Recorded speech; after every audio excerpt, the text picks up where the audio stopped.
Hello, I'm Bruce Zimmerman, and this is the Open Line Garden Show podcast for this week. Finally, the summer heat has dropped, and it's now cooler nights and cooler days, and that means it's time to start planting our spring flowering bulbs. Now, you always plant your daffodils or narcissus first. They like the ground the warmest, and it helps them to develop their roots out. Now, when planting them, you want to make sure that you're in a fairly good, warm, well-drained, and organic soil. But they don't particularly like manures. They don't like a lot of heavy compost. That's not going to break down quickly and generate warmth. That's something that many of the spring bulbs really do appreciate, particularly the daffodils and the narcissus. They always appreciate an organic fertilizer. Now, there's different methods of doing organic fertilizers. In the old days, I was trained to use whatever bulb food was going. At the bottom of the hole, a layer of soil, and that fertilizer, of course, in the bottom of the hole would be worked into the soil below. That soil layer above that mix would be what you would sink your bulb into. You would normally plant a daffodil about 6 to 8 inches down and 6 to 8 inches apart.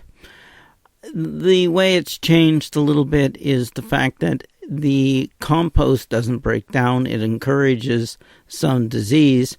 So if you're going to do this, try and keep most of the soils neutral in pH, which is 7. But in the Niagara area where I am, most of the undisturbed soils are about 6.5 anyways, because our base rock is limestone. So we know that this soil around here is excellent for growing most bulbs.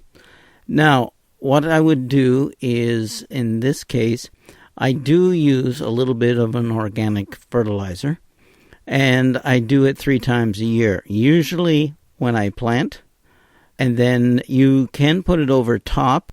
And now, one of the advantages over top, in it's organic, you can use the blood meal. Now, the blood meal would be organic. It will be such that it would scare away some of the animals that may go after them. With daffodils, it's not as critical because everybody knows the daffodils are poisonous. But if you're planting tulips, please do that. The other thing is that you can apply it 3 times, this type of organic food. Not necessarily the blood meal, but it could be. Or it could be blood meal, or it can be bone and blood meal, or it could be just bone meal. In any case, this would be good.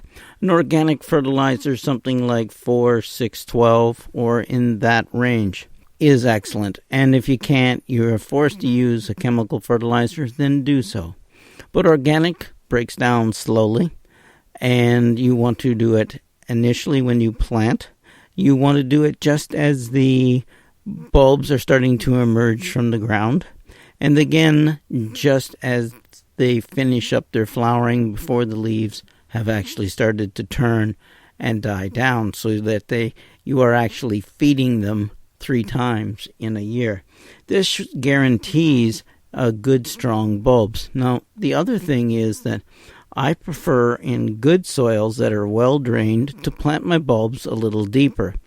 I find, particularly with tulips, that they don't multiply quite as quickly, and they last a little longer, and they stay sized quite well.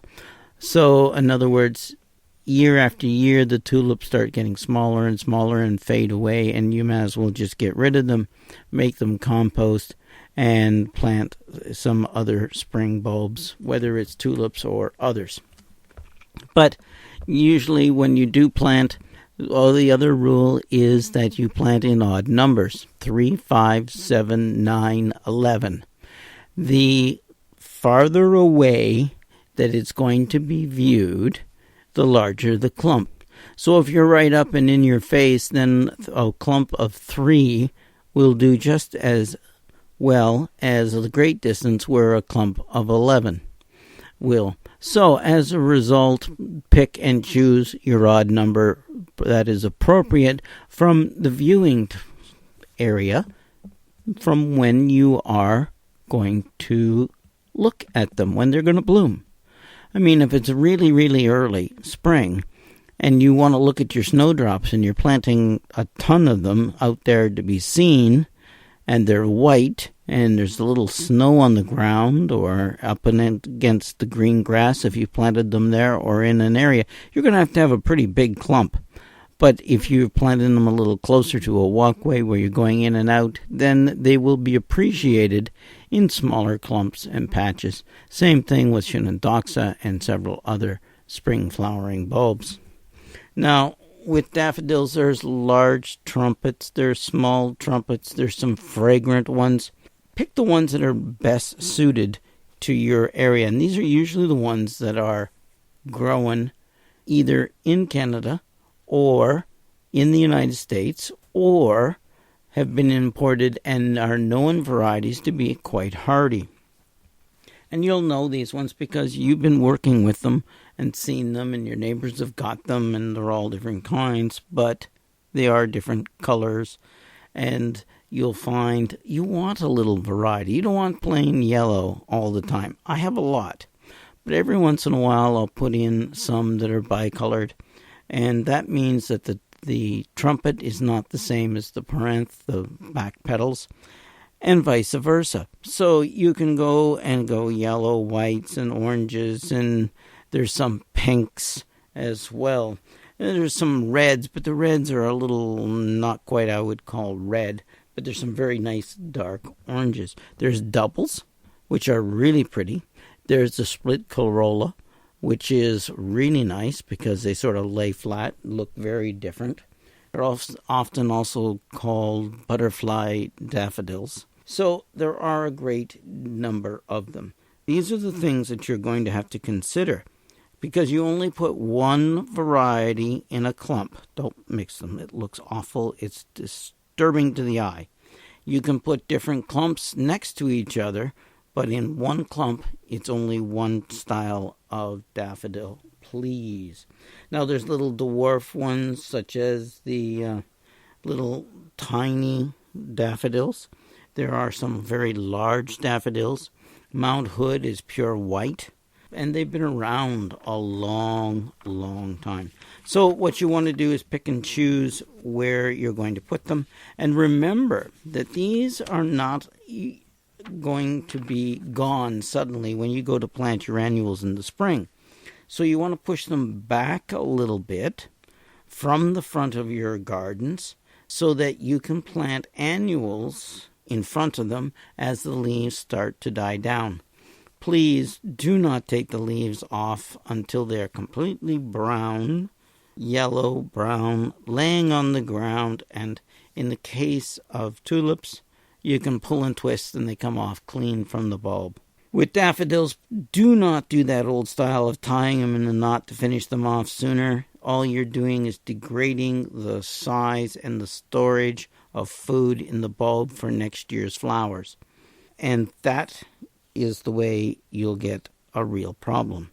Now, as daffodils start to multiply and they get tighter and tighter and tighter, you'll also find that it's time to start and divide them. So in the fall, you can lift, divide, clean, and replant the good ones or mixture of them and properly space them out to give them room, fresh soil, some fertilizer, etc. This is all good because eventually when they get really crowded, they stop or slow down or do less blooming. And that is something we see a lot of with daffodils. It's one of the reasons why a lot of cities who use tulips in their display gardens will often throw away the tulips after the 1 year and replant with something else, simply because they don't give the show that they're looking for. In most homeowners, they don't do that. Okay, so planting them deeper, feeding them, giving them proper care when they're finishing off, and you will get a lot more for your money out of the spring bulbs, and they will last you much longer in the garden.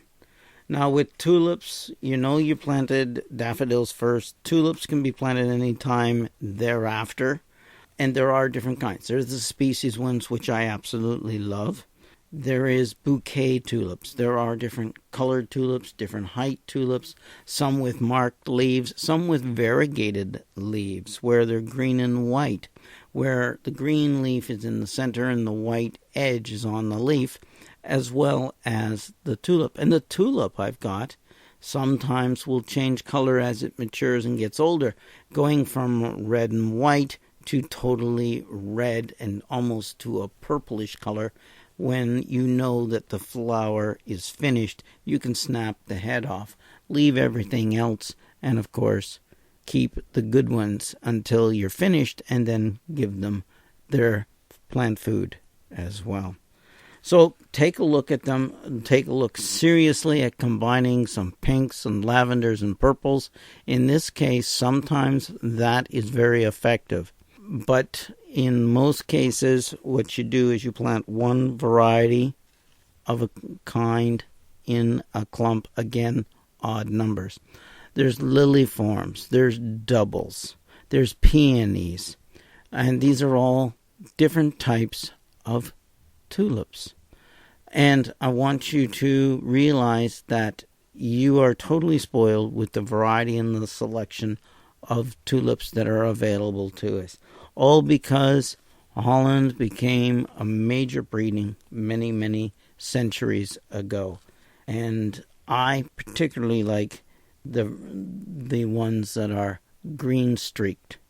In other words, they're a color with a green streak in the leaf, and I find them very, very attractive. It's a little different. It shows up and it nicely blends with other types of plants around them, and usually, like spring green, just pops up because it gives you a little green, gives you a nice white contrast, and off you go. So there's a lot of them that you may also see. If you like yellows, there's Golden Artist that does that as well. But spring green, for some reason or other, has always captured my heart, and I do like it. So the Verdiflora tulips, like these, are a little different, and you can use them. Chinatown is a fine example of a variegated leaf tulip, right? So go ahead. You've got the frilled, you've got, which I really do like, frilled tulips. And if you haven't realized it, I like spring bulbs. There are other smaller spring bulbs, including crocuses. We won't cover them all here. But remember, the littler the bulb, generally, when I'm talking about overall size, is planted last. So, daffodils first, tulips second, all the spring flowering bulbs which have a tendency to bloom early go last. Reason? If you suddenly get an Indian summer where you've got a lot of warmth, a lot of the spring bulbs which have experienced cold, particularly the little guys, will think that it is spring and will pop up and maybe even bloom. And you don't want that. You don't want them blooming in November. What good's that? A lot of the species crocus in my garden will actually seed themselves and spread on their own. So that's another reason why you should look at some of the smaller crocus as opposed to the very large hybrid ones. Don't forget colchicum, often known as the autumn crocus, which blooms with flowers and no leaves, but in the spring gives you big green leaves, which eventually dies down. There is a great variety of spring flowering bulbs, fall flowering bulbs, and you need to take advantage of this to add interest into your garden. I'm Bruce Zimmerman. This is the Open Line Garden Show podcast for this week.